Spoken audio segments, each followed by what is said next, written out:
बजरंगबली श्री हनुमान जी की माता अपने पूर्व जन्म में राजा इंद्र के दरबार में एक अप्सरा थी। वह बहुत सुंदर थी। उनका नाम पुंजिकस्थला था। वह बहुत चंचल स्वभाव की थी। एक दिन उसने इसी चंचलता के कारण ध्यान में लीन एक साधु के साथ अभद्र व्यवहार किया, जिसके कारण उस ऋषि को गुस्सा आ गया। उन्होंने पुंजिकस्थला को श्राप दे दिए कि तुम वानरी का रूप धारण कर लोगी। अपनी इस हरकत के कारण पुंजिकस्थला को शर्मिंदगी हुई, जिसके कारण उसने ऋषि से क्षमा मांगी।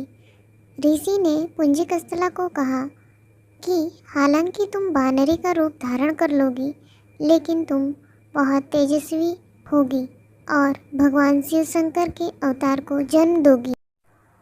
इसके बाद एक दिन राजा इंद्र ने पुंजिकस्थला से प्रश्न होकर कहा कि तुम जो चाहो वह मुझसे मांग सकती हो। पुंजिकस्थला ने इंद्रदेव को बताया कि कैसे ऋषिवर ने उसको श्राप दिया, जिसके कारण वह जब भी किसी युवक की ओर आकर्षित होगी तो वह वानरी का रूप धारण कर लेगी। पुंजिकस्थला अब श्राप से मुक्ति पाना चाहती थी।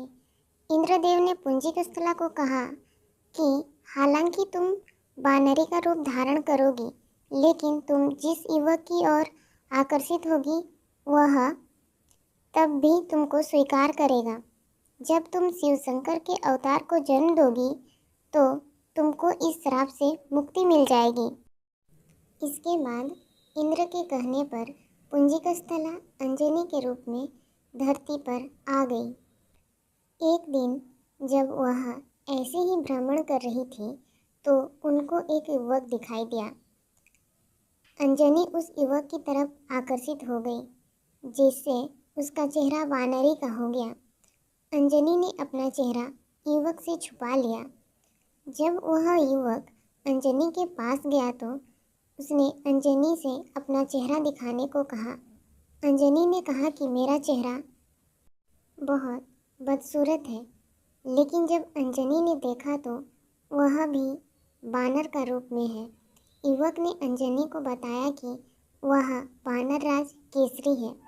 वह जब चाहे तब मनुष्य के रूप धारण कर सकता है।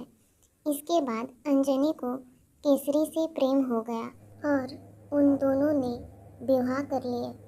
शादी के बाद भी बहुत समय तक उसकी कोई संतान नहीं हुई।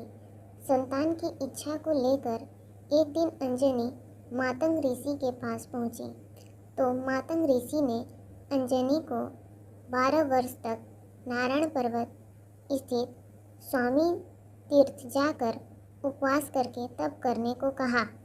अंजनी ने संतान प्राप्ति के लिए ऐसा ही किया। अंजनी की तपस्या से प्रसन्न होकर वायुदेव ने अंजनी को वरदान दिया कि तुमको बहुत बलशाली पुत्र प्राप्त होगा। यह वरदान मिलने के बाद अंजनी शिव की तपस्या करने लगी। शिव जी भी अंजनी की तपस्या से प्रसन्न होकर प्रकट हुए और वरदान मांगने को कहा। अंजनी ने शिव जी को ऋषि के श्राप की बात बताई और कहा कि यदि मैं आपके अवतार को जन्म दूंगी तो ही मेरा कल्याण होगा, इसीलिए कृपया करके आप मेरे गर्भ में जन्म लीजिए। शिव जी ने अंजनी को आशीर्वाद दिया। इसके बाद शिव जी ने हनुमान के रूप में अंजनी के गर्भ से जन्म लिया।